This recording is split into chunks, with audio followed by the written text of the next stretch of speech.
Game 7 or from championship number 6. Jordan, open, Chicago with the lead. Minute remaining, and they're putting Curry in the pick and roll, trying to get him on Ervin. Ervin and Curry, one-on-one. Ervin puts it up. It's good! Kyrie Irving from downtown! We're sending it in, Jerome. That's for damn sure.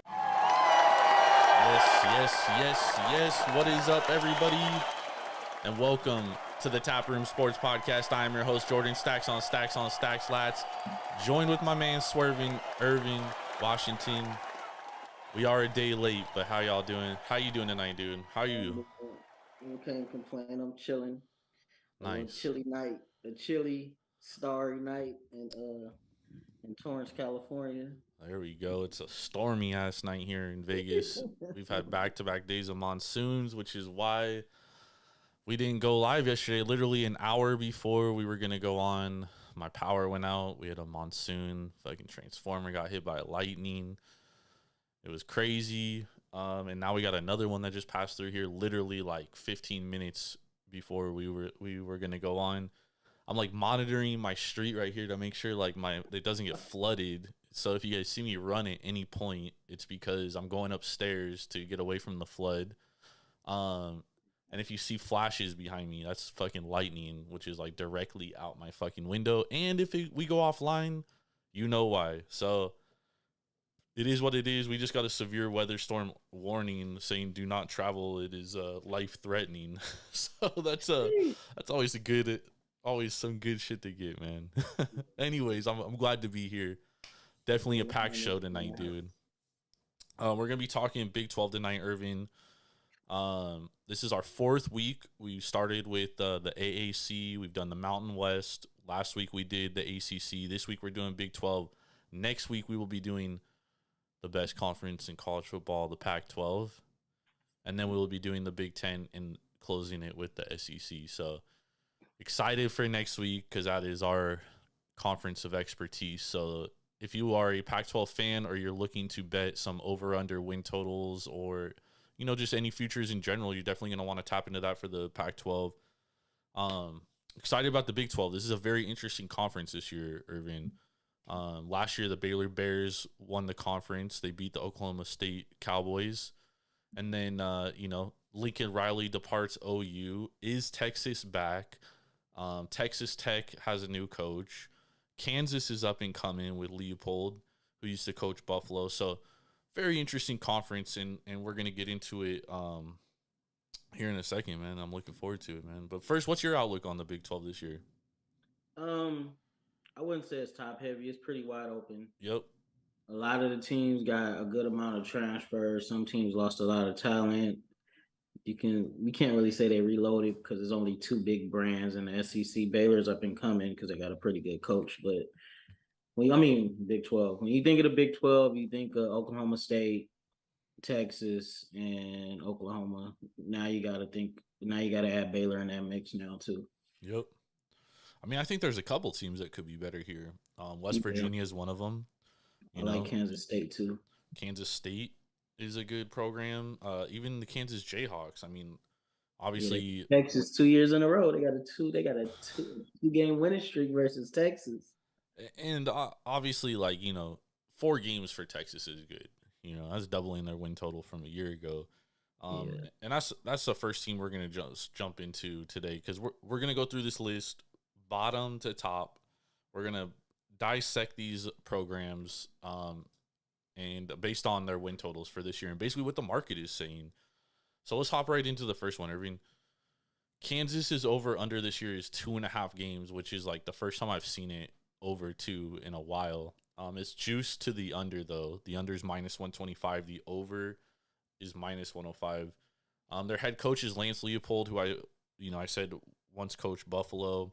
Last year they were 10th in the conference in offense, 10th in defense, and they were 2-10 on the year. Did not make a bowl again, but they do return 17 starters this year, which is the second most experienced team in the conference. So what do you think of Kansas this year? I think they're going to take some time to build their program. I definitely think they could win more than 2 games this year. They beat Texas last year, and Texas pretty much returns the same team besides adding Quinn Ewers as a transfer QB. So I like the over just because I feel like Kansas is becoming a better team all around, and the head coach is pretty legit. He runs a pretty good program, and he added some quality coaches. So I don't think they go bowling, but I definitely think they win more than 2 games. Yeah, I think this is an interesting team because Jalen Daniels was redshirted last year, and then he played the final 3 games, and they looked really good in those 3 games, even though they went 1-2. Um, they beat Texas, and then they almost beat who did they lose to in the last 2 games last year? They lost to Oklahoma, who they shut out in the first half. First time Oklahoma had been shut out in the first half in like 15 years.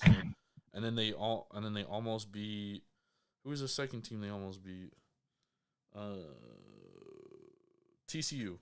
TCU, and they had a And real close almost game West against Virginia. West Virginia. Yeah, so they closed the season first, 3 teams and looked great. And I think that's only beneficial moving forward to last year, especially when you bring back 17 starters. And let's keep in mind, last year they were the 4th youngest team in Division I football. They had a ton of freshmen and sophomores playing. So now all those guys have experience this year. I think this is going to be a surprising team. I'm not saying that they're going to win the conference by any stretch of the imagination, but I definitely like the over 2.5 games. Yeah, I like the over 2.5 games. They're going to beat Tennessee Tech. That's 1 game. They go on the road against West Virginia, but I think honestly they can win that game because West Virginia has a lot of moving parts.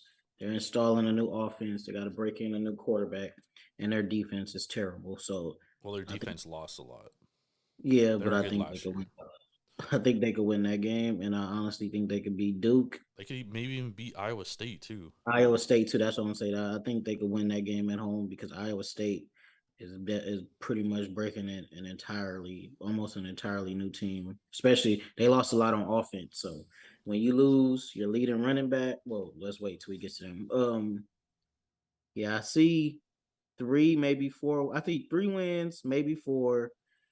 They was close to beating Kansas State last year. They could win that game.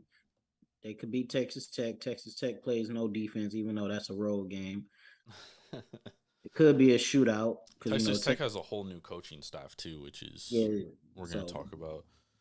Yeah, I mean, I see like 3 wins on there, dude. That I think that 3, maybe 4, max 5. The end of the season is brutal though, so Yeah, I think if they don't win 2 in their first 3, I think it's gonna be tough for them to win 3 or 4 games, dude. Because then they go after Duke and Iowa State. They have TCU, which I think is going to be a much improved team, at Oklahoma, at Baylor. I mean, they're going to get that's not pretty. This 3-game stretch, OU, Baylor, Oklahoma State. As long as they don't lose by 30 or 40, they'll be all right. So we'll call that a win if they don't lose by 30 or 40. I mean, the spread's probably going to be outrageous in those games. So yeah, no, I like Kansas's over. I don't know if I'm willing to bet it myself, but I do like it. Yeah, I wouldn't bet it. I just think definitely the program is trending up, especially with all that young talent that they had last year playing, and it's only going to get better in this year. So they added some decent transfers too. So I definitely think they go over. I like the over, but I won't bet it. Yeah, I agree. All right, let's talk about the next team here. We got a few teams kind of all muddled here in the middle. And the first one is Texas Tech, and their over-under is 5.5, Ervin. Last year, they fired their coach halfway through the year. This year, Matt Wells was their coach before this. This year, they have a first-year head coach, Joey McGuire, who was the tight ends coach at Baylor before. He was also a former head coach of Cedar Oaks High School in Texas, which is a pretty big hotbed there in Austin, Texas, for some talent. In 2021, they were 7th in offense, 8th in defense, and they were 7-6 overall. This year, they do return 12 starters, which is the 3rd most experience in the conference. What do you think about Texas Tech here? Well, we know that offense is always going to score points. They added some good transfers on that side of the ball. Yep. They don't know who their quarterback is going to be yet. Yeah, they got to break in a quarterback. Well, it's They just need. either they're gonna have Tyler Show, formerly of Oregon. He played 4 games last year but got hurt.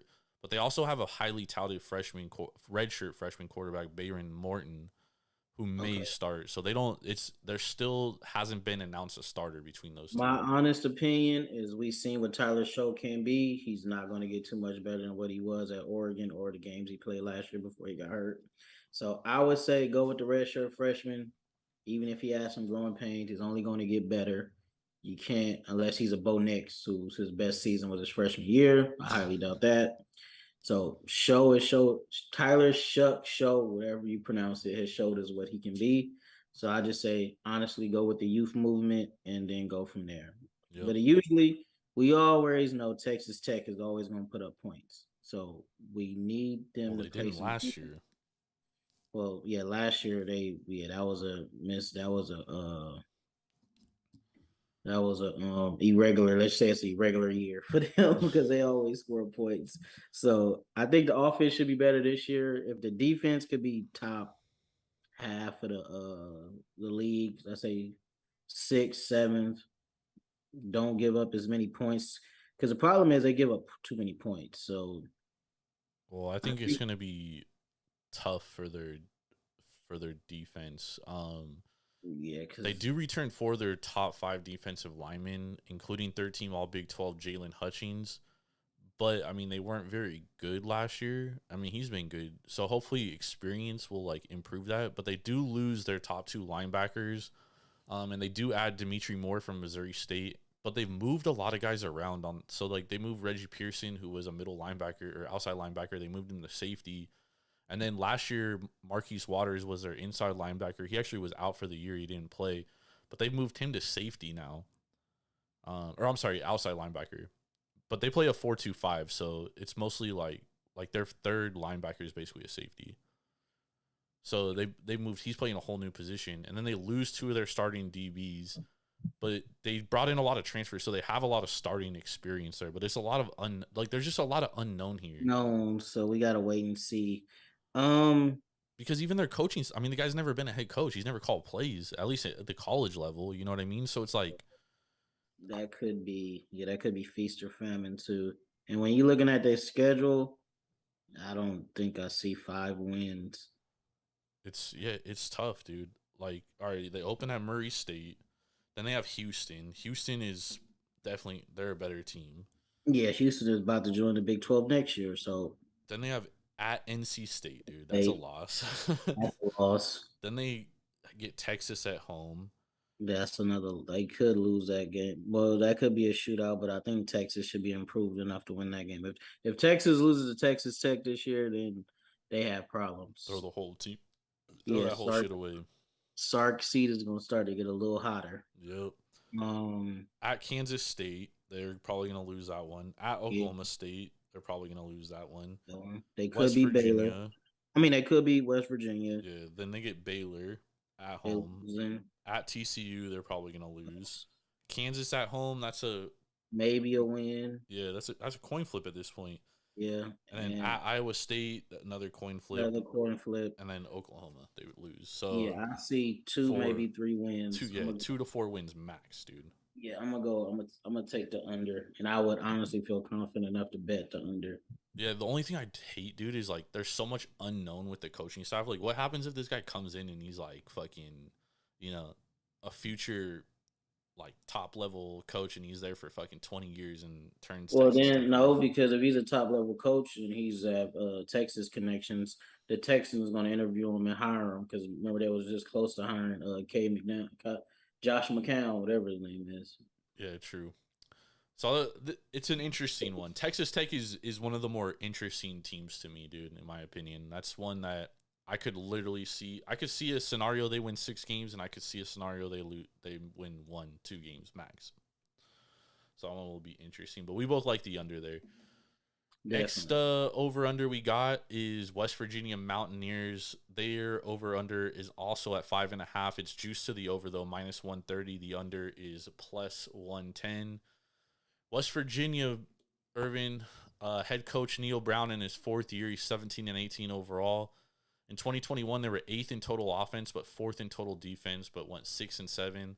They return 11 starters, the 9th most experienced team, so second to last, 7 on offense and 4 on defense. What do you think about West Virginia, man? This is another team I feel like has a lot of unknown here. A lot of unknowns. If they would have returned more on their defense, because their defense was actually pretty damn good last year. Yeah. I would like the over a little more, but as far as this team is probably gonna go as far as their offense takes them this year. And with Agreed. Graham Harrell, it's either gonna be all good or all bad. Is he gonna be the play caller he was at North Texas, or are we gonna have the same inconsistencies that we saw at SC? Now, the only thing I would say, what was SC run, we know that our lame duck coach had a lot of influence on the offense, so he didn't get to really run his program the way he wanted to. So hopefully he has full autonomy at West Virginia, and we see how things roll.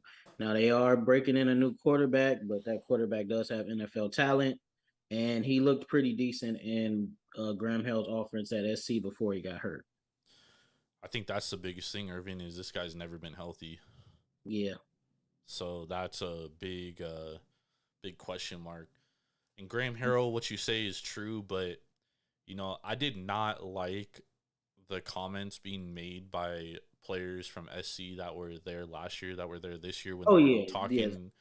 And they were saying that they never practice red zone offense. Like, you got to be fucking kidding me, dude. Yeah, that was terrible. And then they said if you didn't know the play, you just run a curl, just run a flat, and you'll be all right. Yeah. See, when stuff like that start leaking out, then you realize how incompetent SC was, and you don't be surprised about how bad we was on the field. Yeah. Now that'll never happen to SC because we have a real coach and he knows how to run this program to a T. And if you don't fit in, if you don't buy in, you're not going to be there too long. So hopefully Graham Harrell gets it in gear and actually practices. I can't wrap my mind around that, but dude, it's not good. Practice red zone offense, please, and see where that takes you, Graham Harrell. And they have a lot of turnover here, so they bring in JT Daniels, and then behind him they have a true freshman at quarterback, so they don't have a ton of experience behind him. So if they do lose him, you're throwing a true freshman out there. They lose their leading rusher from last year, Letty Brown, who's actually top 5 in program history in rushing. But they do bring in Lynn J. Dixon from Clemson. They return 2 of their top 3 receivers, Bryce Ford Wheaton and Sam James. Plus, they also have 6'4" Caden Prathers. So, based on what we've seen from Graham Harrell at USC, I think that the receivers will be better for sure because they do have some talent there. And then their O-line does return all 5 starters, including second-team All-American center Zach Frazier and Wyatt Milliam, who was a Frosh All-American. So I think their offense could be okay, Ervin. I think the offense is going to be fine. It's just the defense only returning 4 starters. That's pretty rough. Yep, really rough. And they run a 4-2-5 defense, too. I feel like everybody in the Big 12 does. 8 of their top 10 defensive linemen return. That doesn't mean they started. Just guys with playing experience from their team last year return, including Dante Stills, who was a first-team All Big 12 last year. So, I mean, if there's a strength on their defense, this is it. Outside of that, you're talking a lot of unknown on this defense. It's their experience on their defense is all on their defensive line, which could be a good thing, right? But we don't know. And they do have a lot of transfers coming in on their defensive backfield. They have a top 15 JUCO transfer at safety, Hershey McLaurin. They only have 1 DB with starting experience, though, which could be pretty bad. The way they throw it in the Big 12, this is going to be either all good or all bad.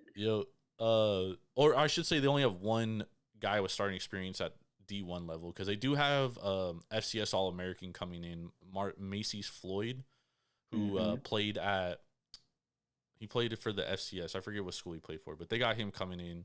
And then the only guy they have with starting experience is Rashad Ajayi from Colorado State, and Colorado State sucked last year. Yeah, it was terrible.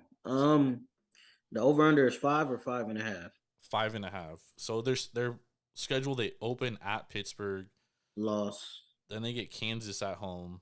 They might win that game. Then they get Towson at home. Win. Then they go to Virginia Tech. They could win that Virginia one. Tech is rebuilding. They could win that game, but I don't see them winning in Blacksburg. So, Yeah, it's tough. And it's a Thursday night game there. I'll count that as a loss. Then they go at Texas. Loss. Bye week. Then they get Baylor at home. Loss. And Baylor's off a bye too.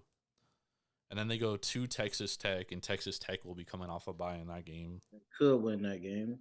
Then they get TCU at home. They should win that one because they're at home, and that's their homecoming game too, by the way. I'm not counting. Well, I'll say that's a toss-up. And then they go at Iowa State. They could win that. Then they get Oklahoma at home. Loss. Kansas State at home. Loss. At Oklahoma State. Loss. Under. Let's see. At home last year, they were 4-2. 42-20 in the last 10 years at home. That's nice, but they not returning enough talent on defense for me to think they're going to be a viable team, even at home. Yeah, I agree. I like the under here, and we're getting plus money on it. Like it. Yeah, I would actually bet this under because, I see 3 wins, maybe 4, honestly. Yep. I've seen a lot of people say that they like West Virginia, like, competing for the conference. No. Not I'm just like, happening. dude, there's no chance, bro. Zero chance. Here's another team that I actually do like in this conference, and this is the TCU Horned Frogs. Their over-under Ervin is 6.5. So we both like the under on West Virginia. TCU over-under 6.5. Head coach Sonny Dykes, first year. Great head coach. In 2021, they were 3rd in total offense and 9th in total defense. And keep in mind, like, they fired Gary Patterson, who is legendary coach for that program, mid-season, a lot of turmoil, and still managed to win 5 games. Now Ervin, they return 18 starters. First most experienced team in the conference. 10 on offense, 7 on defense. Yes, it's a new coaching staff. Yes, these guys will have to learn. But this is a very experienced team. And I think the players, the talent kind of already matches what Sonny Dykes likes to do on offense. What do you think about the TCU Horned Frogs here? I like the over. Sonny Dykes is definitely, he known for putting up points. He's a legendary offensive coach. Yep. Had a pretty impressive coaching tree too, if you look at that. Yep. I like the over based on his experience. He hired quality coaches. I think the defense is going to be a lot better this year. They could probably end up, I would say, probably top 5, 6 in the conference. That's really all they need to get to the over. I don't see them winning the Big 12, but I definitely seeing them having a say-so about who makes the championship game, and I see them going bowling as well.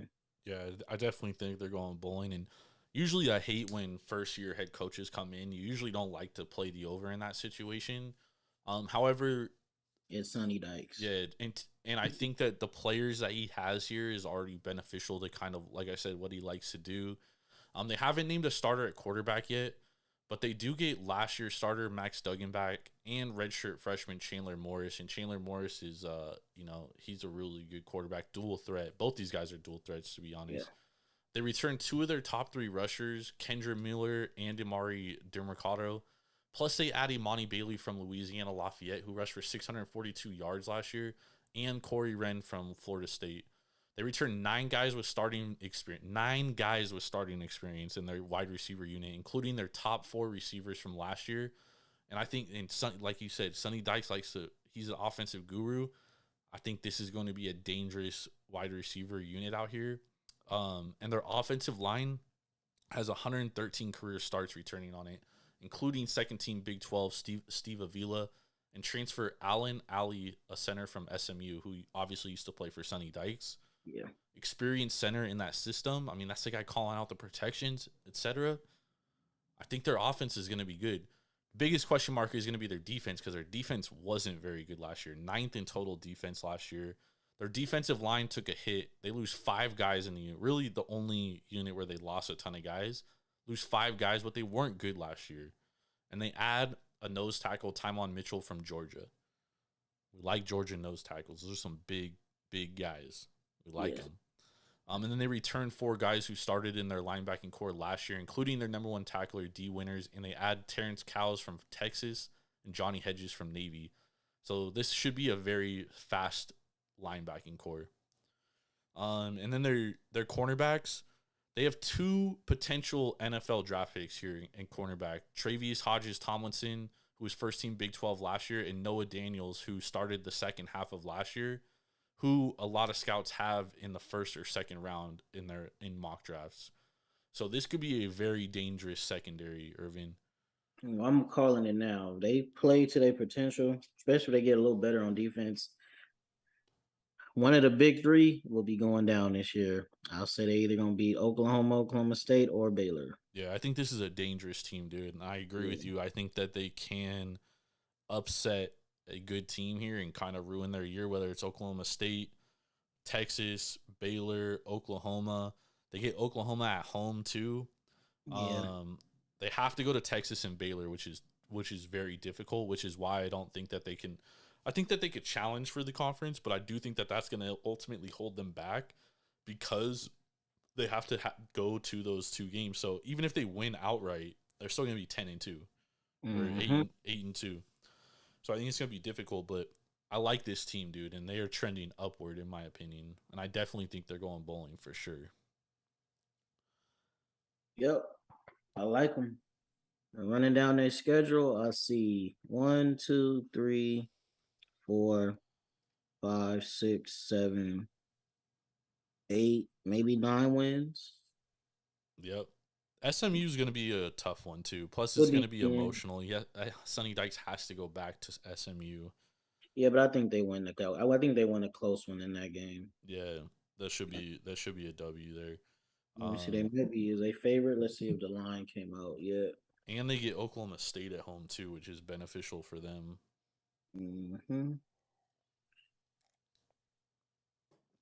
This is an interesting, good team right here. I like this team. Yeah. They could be a dark horse to actually make it to the conference championship. That's what I'm saying because, like, I mean, we're gonna get to Oklahoma in a second, and we're gonna get to Texas, and we'll talk about it. We'll wrap it up at the end. Let's move over into the next one. So we both like TCU over 6.5 there. The next one's Iowa State. The Iowa State Cyclones. Their over/under surprisingly is at 6.5.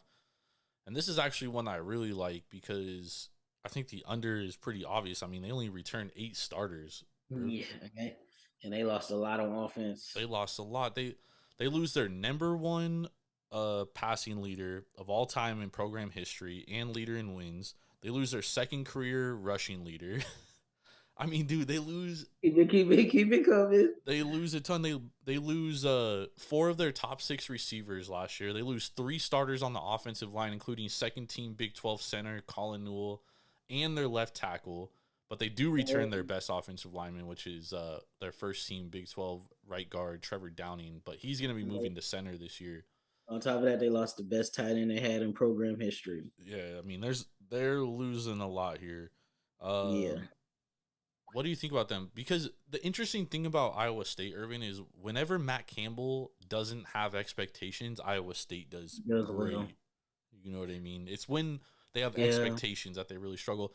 Because, I mean, there's no doubt about it. This is the most disappointing team in all of college football last year. Because they were top 10 preseason. Everybody thought that they were going to be a dark horse to make the college football playoff. And they were atrocious, dude. 7-6. I mean, dude, you told me you were like, USC's going to name Matt Campbell as head coach. And I like went on a tangent. I was like, bro, I fucking hate this. Like, I hate it here. I do not want this guy as a head coach. He got interviewed twice, and he was one of the coaches. Bro, he can't play with expectations. He'd have expectations every year at USC. Yeah, but he would have way more talent and better players at USC. He would he had a lot of talent last year. Yeah, but that was 1 year. Name another Matt Campbell team that laden with NFL talent like he had last year. Well, in 2020 they were good too. But yeah, I mean it was like his first time. Like, but still, dude, like COVID year. I don't like that he doesn't do well. Yeah, maybe he's not a big game coach. He doesn't do well with expectations. He could maybe be like a Jim Harbaugh. You never know. Yeah. But it could be that 1 year. Well, he hits the iron while it's hot, and he goes on a majestic playoff run like Jim Harbaugh did last year. It's not Not saying happening he's this gonna year ever. though. Not saying he's gonna ever do that at Iowa State. He probably will never do that at Iowa State, but he's gonna have a bigger head coaching job sometime in the near future. So I think he's definitely the over under is 5.5 or 6.5. 6.5. I love the under. I would bet the under. Yeah. They have a freshman starting at quarterback, redshirt freshman. Like I said, they have to replace a ton of production at the skill position. They lost their best defensive lineman. Shout out to him. He got drafted by my Broncos. And to start training camp, he's running with the ones already. Whoa. Damn. Yeah. The defense though, while they do lose a lot, they do return their All-American defensive lineman Will McDonald, which is pretty good. Yeah. But then they lose a ton on their linebacking core. Former Defensive Player of the Year Mike Rose and former All Big 12, first team All Big 12. And then they lose Jake Hummel, who started 13 games last year, and Asheem Young, who started all 13 games as well. So basically, they got a bunch of new guys on their linebacking core, and then they lose almost their entire defensive backfield, except for one guy. Yeah, I'll say they'll be lucky to win like 4 or 5 games this year. I Yeah, see they definitely gonna beat whoever their first opponent is. It's the Southeast Missouri State Red Hawks. They gonna beat the hell out of them. They gonna get pounded by Iowa. they They always go lose to Iowa too. Yeah, they go beat Ohio. And then I see a Baylor loss, a Kansas win, maybe. Nah, Kansas is gonna beat them, dude. They could lose to Kansas. They definitely could lose to Kansas State. They're gonna beat Texas though. Well, yeah, Texas is due to lose 2 to 3 games a year that they're not supposed to. So I'll give you that. I'll give you that one. They probably more than likely lose to Oklahoma. They could be West Virginia because West Virginia might have a worse defense than them. Oklahoma State is a loss. Texas Tech maybe a win and another loss to TCU. Yeah, I see like 3, 4 wins. Yeah, they got 3 or 4 wins max, but they're gonna beat a team that they're not supposed to. Okay, Guarantee yeah. it's gonna happen. And I'll get that loss to Texas. Yeah. I like seeing them lose. So I think that's the one. I think that's a team that they're not supposed to beat that they could. I could also see it happen to Oklahoma though as well. yeah, shout out to nah, I can't shout out Vince Young. That's Not after what he did to us, dog. Come on, man. All right, so we both on the under there. I like the under as well on Iowa State. Next team we got here is Kansas State. Similar over under 6.5. All those juice to the over -135, under +115. Kansas State. This is a team I'm high on coming into the year. Chris Kleiman is in his 4th year. He's 20-16 as head coach. In 2021, they were 9th in total offense, but 5th in total defense, and they were 8-5 on the year. They returned 14 starters, which is the 5th most experienced, 7 on offense, 7 on defense. What do you think about this team here? I love the over. Personally, I got them going 8-4, 9-3. Now, only thing is with them, Adrian Martinez cannot turn the ball over. Yep. So let him do enough to keep you in the game. Don't try to let him win the game unless it's with his legs. Now he could turn coal into diamonds with his legs, but that arm is not reliable. Nope. Especially if you down, he makes a lot of bad decisions trying to play hero ball. So in Chris Kleiman's offense, he won't have to do that. I'm pretty sure they're gonna incorporate some RPO for him. So I like the over. I also think their defense is. Their defense is probably gonna be better than last year too. So yep. I think this is if there's a team that could dethrone the top 4 in this conference, I think it's going to be Kansas State this year. And I agree with you on Adrian Martinez. Like, he can't fucking turn the ball over, dude. But he is absolutely a dynamic playmaker, without a doubt. You know what I mean? They returned their leading rusher from last year, Deuce Vaughn. He rushed for 1,404 yards, 18 touchdowns, and 6 yards per carry. And if you haven't watched Deuce Vaughn, he's an incredible talent, dude. Like, this is a future NFL player. He's great out of the backfield receiving the ball, and he's just a dynamic dynamic Sometime playmaker. last year they lined him up in the slot too. So They line him up all over the field. The only issue with Kansas State's offense, in my opinion, is that outside of Deuce Vaughn, they have a bunch of question marks. So if he gets hurt, they're fucked. yeah, it's like Christian McCaffrey. Yeah, they're screwed. So he can't get hurt. They do return their top 2 receivers, Phillip Brooks and Malik Knowles. Plus, they return Cade Warner. They more possession guys. They needed to add. Hopefully, they added some speed either in recruiting or through the transfer portal because that's really all their offense is missing on the outside is some speed. Yeah, that is a tough thing, but they do have a lot of guys that can like run solid routes and stuff, which is good. But yeah, they don't have a guy that can really take the top off. That is an issue. Their O-line loses 3 starters, but they return first team All Big 12 Cooper Beebe. And they only have 50 career starts on this line. However, Chris Kleiman in the offseason, he was interviewed. He said that his offensive line, this is like the deepest he's ever had as far as like talent. So I think they're going to be okay. For those of you that aren't familiar, Chris Kleiman is the former head coach at North Dakota State. He's won a ton of FCS titles. He's a great coach, runs a great program. Kansas State's in good hands, in my opinion, especially, you know, he had to take over for what's his face, Ervin? Not the old not the coach that been there forever. He retired a couple years ago. No, that's who he took over for. What's his name? Why is his name fucking slipping my mind, dude? I can't think of his name either, but they know who we talking about. Yeah. Let me look it up. His name is like slipping my fucking mind, dude. It's crazy because his son was coaching at USC. I can't think of his last name. Oh, Bill Snyder. Bill Snyder. Yeah, there you go. Bill Snyder. I mean, Bill Snyder was there for like fucking 3 decades. Takes over for him, and they haven't really lost a step, dude. They've only improved. So I definitely expect them to improve. He took over in 2019, surprising 8-5 year.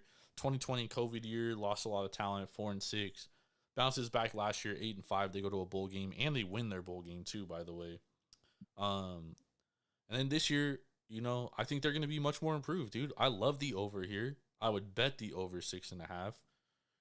I think that Kansas State is going to be a good team, and I could absolutely see them contending for the Big 12, dude.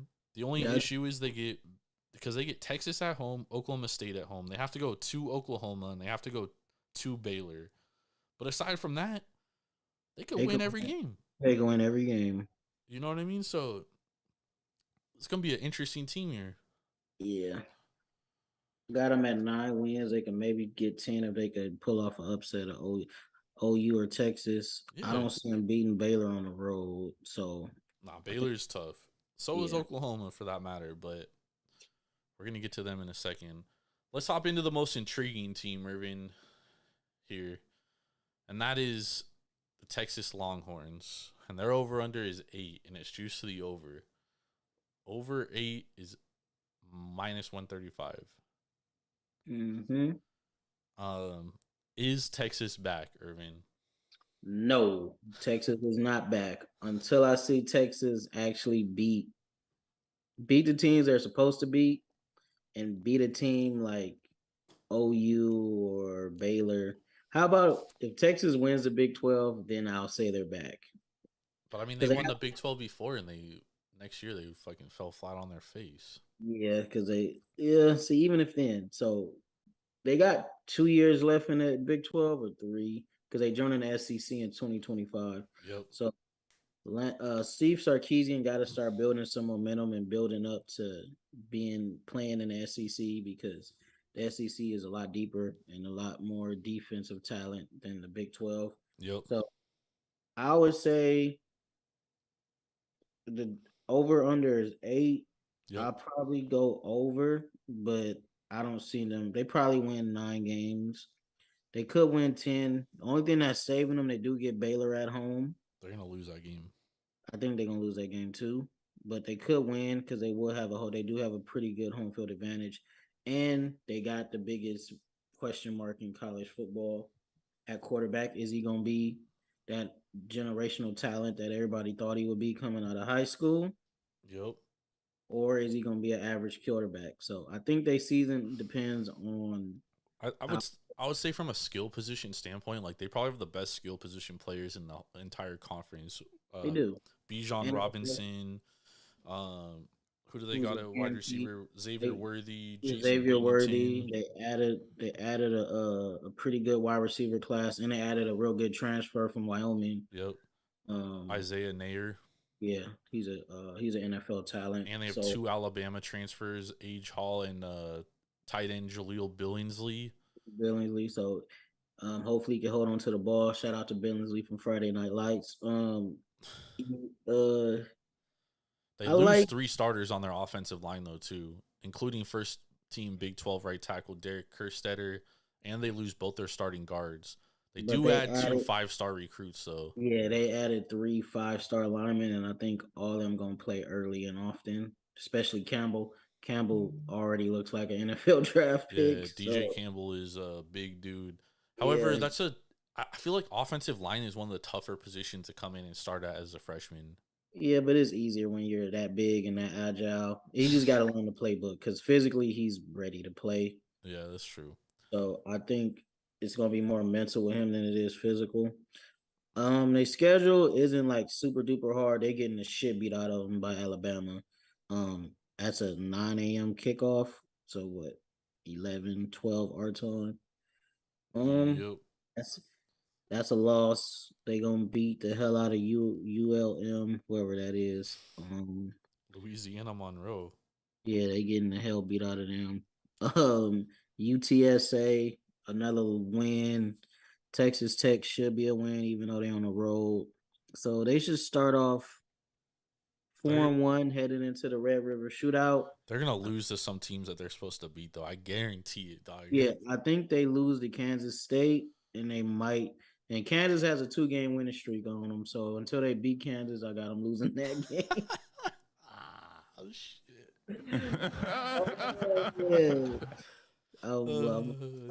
I'm lightweight trolling on that. Gotta have a little fun. Yeah. Back to business. They lose the Red River Shootout. They should beat Iowa State, but if I always want to pick an upset for the Big 12, I'll choose that game because Texas is known for losing the game that they're supposed to win. Oklahoma State. When's the last time they beat them? Probably when they had Ellinger at quarterback. They got 2 back-to-backs. They're 4-8 in the last 12 versus Oklahoma State. Yeah, so they got 2 back-to-backs on the road against Oklahoma State and Kansas State. They're definitely losing one of those games, whether it be Oklahoma State or Kansas State. They got TCU at home. They should win that. They should win against Kansas. This is the thing, Ervin. This is the thing.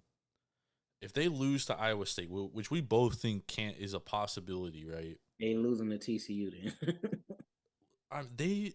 This is a team, and we saw last year, like when things started going awry, like when Oklahoma came back and won that fucking red rival shootout or whatever they call it now. Shootout. But I thought they'd stop the shootout, I think, because it's like, Oh, they changed it? So Red River Rivalry? Red River Rivalry, that's what they call it. Yeah. They lost that game last year, and it was just all downhill, bro. They started the season 4-1. Yeah. And just trash. Caleb Williams derailed their season. Yeah. So it's like, can the possibility that same thing happening this year? I mean, they have a true freshman at quarterback. They have a lot of freshmen on the offensive line. Yeah, they have a lot of skill talent. Their defense should be good. They have the talent. They were that talent last year. Texas has talent every year. Yeah, and he's called 7-win Sark for a reason. So, I just hope I'll just bet the over because they have more talent than most. No chance. 7 games they're gonna win, Ervin. I think they could get to 8. 7 wins, and Texas fans are gonna be calling for Steve's job, dude. They can't because the only reason why Arch Manning is going to Texas, we know, is because of Steve Sarkisian. Hey, Malachi Nelson has passed him up as the #1 recruit on ESPN, so shout out to that. But he shouldn't be the #1 recruit on no recruiting website. But we all know why he's the #1 recruit. Who, Malachi? No, Arch Manning. We know why he's #1. Well, he's only #1 on Rivals and 24/7. The real #1 is Malachi Nelson. Go, y'all. That's the real #1. Well, 247 and Rivals are more distinguished recruiting sites than ESPN. So, but I'll shout out to Malachi. I do think Malachi is a better quarterback. Yeah, If I did rankings, Arch Manning would probably be my number 4 quarterback. that's what I'm Honestly. saying, dude. I wasn't that impressed watching this film, to be honest. Well, he plays in the lower division, and even when he stepped up to the playoffs, he didn't have a good game. The thing about him, he doesn't participate in any of the 7-on-7 camps or anything like that. So I don't, or Elite 11. So I don't see how you rank him number 1. But I feel the like guys that don't participate in that, they do it for a reason, and it's yeah, because they don't want to get fucking exposed. So exposed, dude. he is the future of Texas football. I don't see them firing Sark until he gets there. Honestly, maybe his second year. Well, his second year he might be the starter because Quinn might go to the NFL. But yeah, I don't think Texas is back until they prove otherwise. I see them probably winning 8 or 9 games, maybe. But 7 games. but the way they set up and the way they play football, I wouldn't be surprised if they did win 7 or 6 games like they did last year. 7 games, Irvin. 7 win Sark. Well, write it down. I'm calling for it. 7 wins, dude. If they get over 7 wins, I will pound a 16-ounce double IPA on the show. All right. I'll shotgun it, dude. A double IPA, bro. I don't drink IPAs. They're too bitter for me. So, No, I'm saying if they get under, if they go over, I will do it. I don't care what happens if they go over. If they go over, I'm just bragging. all right. If they go under, you got to do it. If they win 9 or 10 games, I'll take some shots of tequila live. That's what I should have said, dude. I should have said if they go under, I have to do something with tequila for Tequila Steve, dude. And then if they go over, I gotta drink some IPA. There we go. I like it. All right, let's move over to this next team. Oklahoma State. Over under 8.5. Mike Gundy, 18th year here. I mean, the guy just always has a good team, dude. Doesn't matter what's going on. Last year they were second in total offense, first in total defense. They were 12-2, but they lost in the Big 12 title game to Baylor. They returned 11 starters, Irvin. What's your thoughts on Oklahoma State? I think it's going to be more of the same. If the quarterback could be a little bit more consistent, throwing the ball downfield, I think they can actually win the conference, honestly. Because the only team I see beating them right now is Baylor. Yeah. Because they got to go on the road to Baylor. So I would bet the over. I love the over. I don't see them losing to Texas. They beat Oklahoma last year. That was with Lincoln Riley. Shout out to them because after they beat Oklahoma the next day, Lincoln Riley was announced as the head coach of USC. So let's go. Shout out to the Oklahoma State Cowboys. And, they had a famous alumni. I can't think of his name, but T. Boone Pickens. Shout out to T. Boone Pickens. Rest in peace. He has got an amazing steakhouse out there. You've been out there, Oklahoma State? No, my cousin went to Oklahoma, and he told me. So hopefully one day I could visit. Nice. Hell yeah. Oklahoma State's an interesting team, man. They returned Spencer Sanders, who you're right, needs to be a little bit more consistent. Threw for 2,800 yards last year, 20 touchdowns, but 12 interceptions. But he did also add 668 yards on the ground and 6 touchdowns. Yeah, so he's a dual threat. The thing, though, is that behind him, they have nothing. So if he gets hurt, they are absolutely screwed. Yeah, but we've seen Gundy coach some miracles at the QB position. But yeah, you always want to ride or die with your returning starter and keep them healthy, which they should do. So, and plus, I don't think he ain't never really been hurt like that, so he should be all right. No, he's missed a few games. He missed a game last year too. 2 games last year. Well, that's not bad. I mean, he's got nicked up. Let's just keep him healthy. I think Oklahoma State gonna be all right. They lose their top receiver from last year, Tate Martin, but they return 4 of their top 5, and they add a 5-star freshman, what's his name? Got his name right. Talon Chatron. Oh, he should play early and often. He's the 15th ranked wide receiver this year. Freshman wide receiver. Okay. So they do have talent behind them, on the wide receiver, in their wide receiver unit. This could be a very talented unit. They are going to have to get some production from the running backs. They do lose their top running back from last year, so they're really relying. They do have two top recruits, though, freshmen C.J. Brown and Ollie Gordon. Don't know if they're going to get a ton of time because we don't usually see true freshman running backs like get out there and do their thing. But they do add DeAndre Jackson from Texas A&M, which is pretty big. On their defense, so this is, where things get interesting because they were the best defense in the Big 12 last year. They do return their freshman of the year from last year, Colin Oliver, on the defensive line. He was a freshman All-American as well. They only lose one starter on their defensive line, and they return first-team All-Big 12, Brock Martin, plus they get Tyler Lacey back, who was out for the year last year. So his defensive line actually could be better than last year, surprisingly. Linebackers, they lose all three of their starters. They're going to have to replace those. That's a pretty big loss. They do get a JUCO transfer in Xavier Benson. He played at Texas Tech in 2019, and Lamont Bishop, who was going to be playing, he got some reps last year, but he never started. And then their secondary, they're losing both their starting cornerbacks and their third-team All-American safety, Colby Harvell Peel. So they have a lot of production to replace on their defense. This is why I don't like them winning the conference. I would actually play their under here if I were to play it. I do think that I don't see them winning over 8 games. Their offense will probably be better, but their defense is not going to be as good. And they usually, I don't know. Only team I see them losing to is Baylor. They could lose to OU, but even then, if they lose to OU, I still got them. They could lose at TCU. That's TCU is going to be a good team, bro. Yeah, they could lose that. They could lose at Kansas State. I don't see them losing both. They might lose one of those games, but I got them going. Bro, they go at TCU, then they have Texas, and then they go at Kansas State. I got them going either 11-1 or 10-2. No fucking way.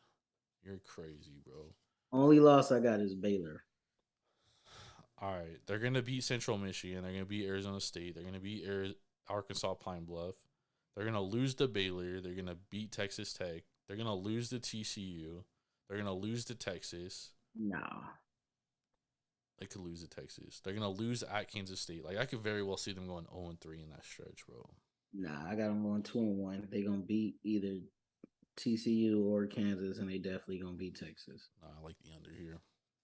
I'm going to go over. And they're going to lose to Oklahoma. That could be a toss-up. They beat them last year. I think they're going to lose 4 games here, which will put them right at 8. I got them going 10-2. At worst, 10-2. At best, 11-1. Crazy. Let's move on to this next team. This is a very interesting one for me. The Baylor Bears over/under is only 7.5. Ervin. I would definitely go over just off their defense because Dave Aranda is a hell of a defensive coach. A lot of people think Brett Venables is the best defensive coach in college football. Honestly, I think it's him. Yep. Dave Aranda. He took this team from 2 wins in 2020 to COVID 12 year too. wins. And they lost everybody. And they lost everybody. And they didn't have great quarterback play at all. So yeah. Nah, shout out to Sammy. He's supposed to be a Baylor fan, but that's debatable. But I don't know. I like Baylor. Yeah, no, I do too. I think they found their quarterback in Blake Shapen last year. He's a big game quarterback. You know, he won that Big 12 title game, also won the bowl game. He's he's only a sophomore, so he's only going to get better in my opinion. They were second in rushing last year, but they do lose 3 of their top rushers, including Abram Smith, who led the team with 1,600 yards. They'll be relying on sophomore Tate McWilliams. He only rushed 17 times last year for 181s. So they got to find their running game, which I do think that they can do. They also lose their top 3 receivers from last year, Tyquan Thornton, RJ Sneed, and Drew Estrada. But they do return tight end Ben Sims. And while they do while they are young, they do have talent here. So just inexperience. But this is why I like Baylor here, Irvin. Their offensive line is probably the best in this conference. Extremely seasoned. 119 starts. They only lose their left guard Xavier Newman Johnson, but this is a line that was that led a second-ranked rushing attack last year. This is going to be a great offensive line. This is probably going to be the best part of their team is their offensive line. Whenever you're good in the trenches, you always have a chance to win. And then they return the most experienced defensive line. They return all three starters, Cole Maxwell, Saki Ika, and TJ Franklin, and they add Tulsa transfer Jackson Player. This is going to be a good team on the front, on the defensive and offensive lines, Irvin. This is why I like Baylor over 7.5. I think this team can contend for a Big 12 championship. They are definitely one of the better teams here. This is a good team. Yeah, I feel you. Their biggest loss is Jason Petrie, obviously Defensive Player of the Year last year. And they lose Terrell Bernard. But this is going to be a good team. And like you said, Dave Aranda is a great defensive coach. So if there's anybody that is going to coach up guys on the defensive end, it's going to be Dave Aranda. And then they got the second-year offensive coordinator, Jeff Grimes. He was a finalist for the Broyles Award in 2020, which is the top offensive coach. So he's got a good coaching staff. Baylor has the best uniforms in the Big 12 too, so they get a plus for that in my eyes. Shout out to Waco. I got a story about Waco too. My uncle had to take a connecting flight there one time. He said he got off the plane. Huh? They have an airport there? Yeah, I think so. Because he said he landed in Waco and then he had to wait to get on another flight to fly into Dallas. This was a while back, but he said when he got off the plane, all he smelled was cow shit, horse manure, or cow manure. Like, and he said, "Man, what the hell is that smell?" And he said, "Some old guy told him, boy, that's money you smelling." Nice. So shout out to Waco. I think it's gonna be a good team, bro. Yeah, I think they're gonna be good. I do got them probably going back to. I don't know. They might. I don't know. Beating OU on the road. They have had OU number the last couple years. Yep. So they can win that game on the road. I just think like everyone's like writing Oklahoma in as like the best team in this conference, and I mean, while it could be true, dude, like you got to remember Brent Venables is in his first year as head coach. He's never been a head coach. You know what I mean? Like there could be some learning curves here, bro. Definitely. Like I could very well see Oklahoma finishing like 4th place in this conference. I wouldn't be shocked. Let's move into Oklahoma real quick. Their over under is 9.5, and it's basically minus 110 both ways. Obviously Brent Venables, first year head coach, came from Clemson, won a couple national titles. Last year Oklahoma was first in offense, 6th in defense.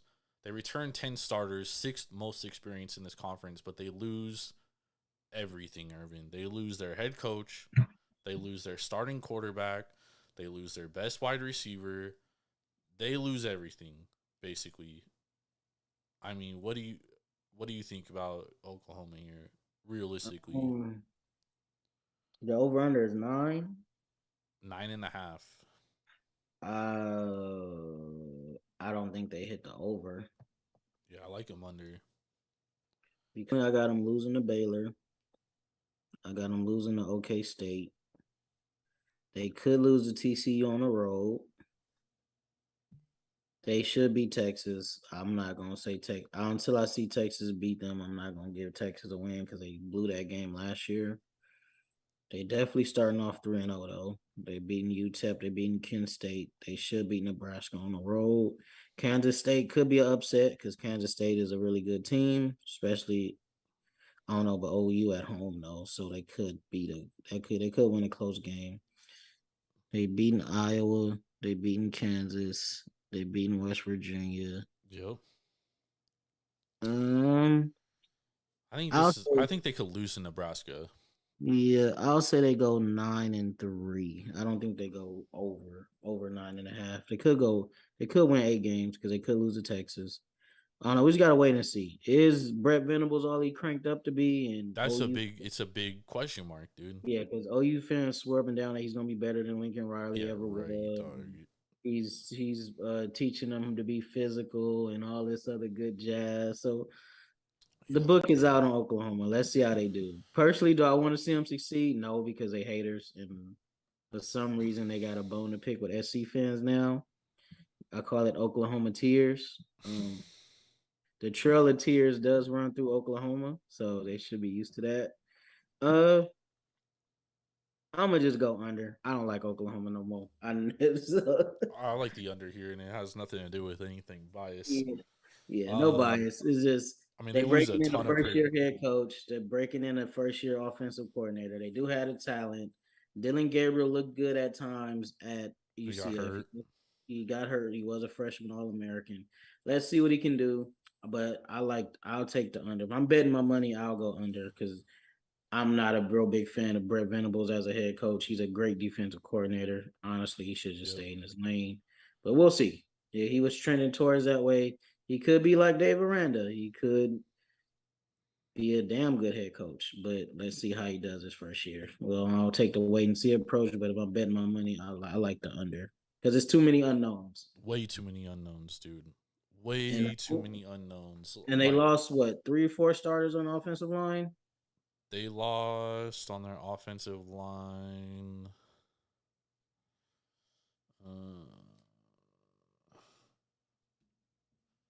Let's see. They actually bring back quite a bit of their offensive line. They did lose their starting left guard, who got drafted by my Arizona Cardinals, but they did add some transfers. Is the right tackle coming back? The dude they got from Tennessee? I can't think of his last name. He has like a funny last name. Their right tackle right now is Wanya Morris. Yeah, he Tennessee. Came back. I thought he went to the draft. No, he's returning. Yeah, no, their offensive line should be okay, but I mean, dude, they're losing a ton of production at wide receiver, running back, quarterback. You know what I mean? And they're not replacing them with people that are better. Yeah, I think they lost a top 4 receivers. They lost Mario Williams. They lost top 4 receivers. They lost their top 2 rushers. They lost their only 2 quarterbacks from last year. I mean, dude, they lost everything. Did they lost their tight end too, right? And their tight end is Braden Willis is back. Okay, he's back. Yeah, I'll see. Unless they could be a run heavy off. Jeff Lebby is a pretty good OC, but he got figured out at times at Ole Miss. That's why he got replaced. Yeah, let's just wait and see. I'll just take the under. Yeah, he has worked with Dylan Gabriel, which is a plus because you have a first year quarterback in there. At least he knows the system, right? I mean, Ervin, this is a good conference, dude. Yeah, it's a lot better than what it used to be, and Oklahoma can't just strut itself out there on the cachet of having Lincoln Riley as their head coach no more. So that pretty much evens the playing field for me, honestly. Yeah, no, it's a much better conference, dude. I think this is going to be one of the better conferences, like as far as parity. Yeah, it's gonna be interesting, man. So, who do you have winning the Big 12 this year? If I had to put money on it, I love me some Mike Gundy, but that's my pick from the heart. But if I'm using my brain, I'm gonna go with Baylor. I'm gonna go with Kansas State, dude. What's their odds to win the conference? Shit, probably some good odds there. All right, so you should put a unit on that. Let's see here. Let's see. Odds to win Big 12. Kansas State plus 1,500. Okay, put $20 on that for yourself. $25, $50. How does Iowa State have better odds to win? Probably because their head coach. That's retarded. Oh, excuse me. I didn't mean to say that word. That is ridiculous. Man, I like Kansas State, dude. I like Kansas State. I like what they're doing. I like what they're building. I think they're going to be a good team, bro. I do.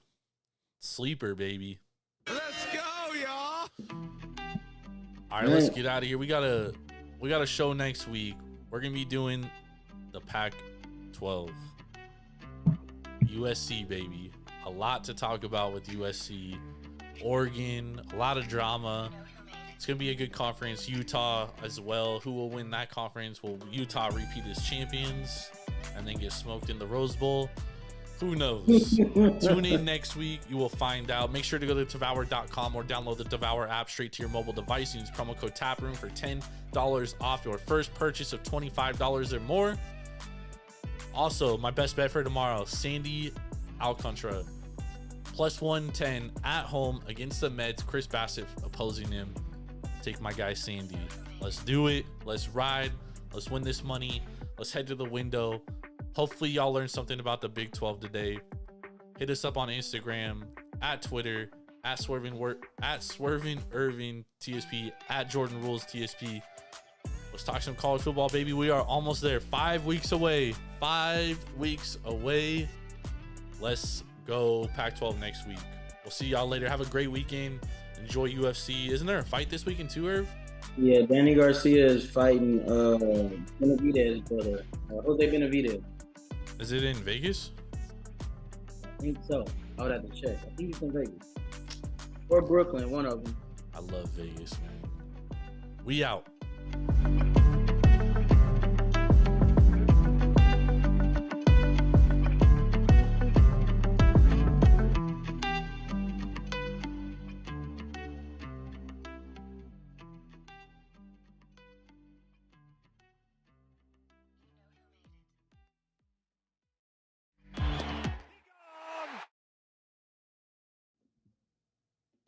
It's in Brooklyn. It's in Brooklyn? Yeah. I'm not surprised though. Danny Garcia like last 4 fights been in Brooklyn.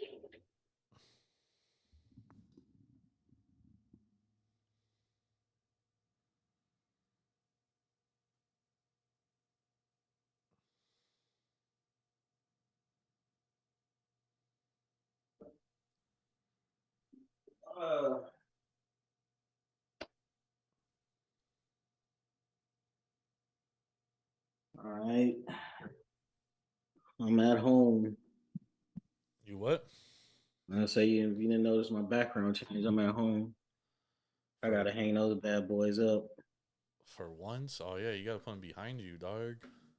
Yeah. I gotta put my Nipsey Hussle pictures, those two.